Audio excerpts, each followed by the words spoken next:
How can fucking somebody have 92 fucking indictments? He's in New York yelling yesterday. Yeah. But he still has 50% of the fucking country on lockdown. Right? Isn't that like he's beaten Nikki Haley and the other guy? Well, because it appears that they're prosecuting him for political purposes. Yes, they are. I mean, I'm not a political guy, and I'm telling you, they just keep fucking throwing things at this. They're throwing things at him also that don't make sense. Like we talked about the Mar-a-Lago thing a bunch of times, where they tried to say that he overvalued Mar-a-Lago, and the judge said it's worth $18 million. Nobody thinks that. Nobody thinks that. There's not a fucking human alive that thinks that place is only worth $18 million. Did you see who raised his hand this week? Who? Sammy-the-Bull. What'd he say? Talking about fucking Trump. He's great. We can never corrupt him. The mafia can never. The Italians love Trump. Who? The Italians. They love He's Trump. uncorruptible. He was saying it the other day. I'm like sitting there scratching my head going, fucking Sammy's a savage. Yeah. He's a savage.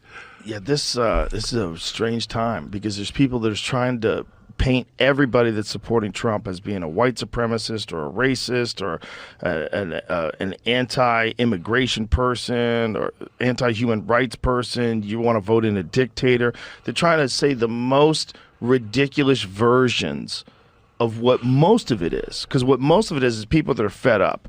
They're fed up with the open border. They're fed up with the increasing government scrutiny on things like social media. They're fed up with the influence that big companies have over the things you do and don't do in this country. They're fed up with us being in these fucking wars, constantly being involved in wars. And they know that Trump was one of the few guys that when he was in office, we didn't get into more wars. We didn't. They did do a great job of stopping ISIS. They did a lot of things with the economy that seemed to have been working. I'm not an economist. I'm not the guy to have this conversation with. If you want to like talk about policies and what's effective, it's not effective. I'll tell you what's not effective. What's going on right now? What's going on right now is not good. And you want to continue this? You're out of your fucking mind. You look at the just sheer raw numbers of dollars that we sent to other countries this year.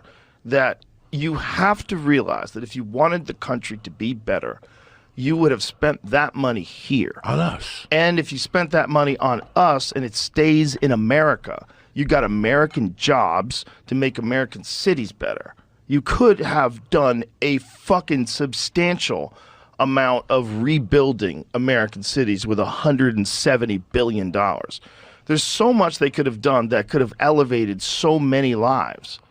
And they didn't do any of it. We're just talking about it. Buffalo, yeah, Cleveland, Pittsburgh, yeah, all these cities up north, New York and all that. They need a boost up there, They need something, man. Cleveland needs a boost. I went to Pittsburgh last year after the pandemic. Half the fucking town was closed, brother. Yeah. Places had closed down. I'm like, oh, come on.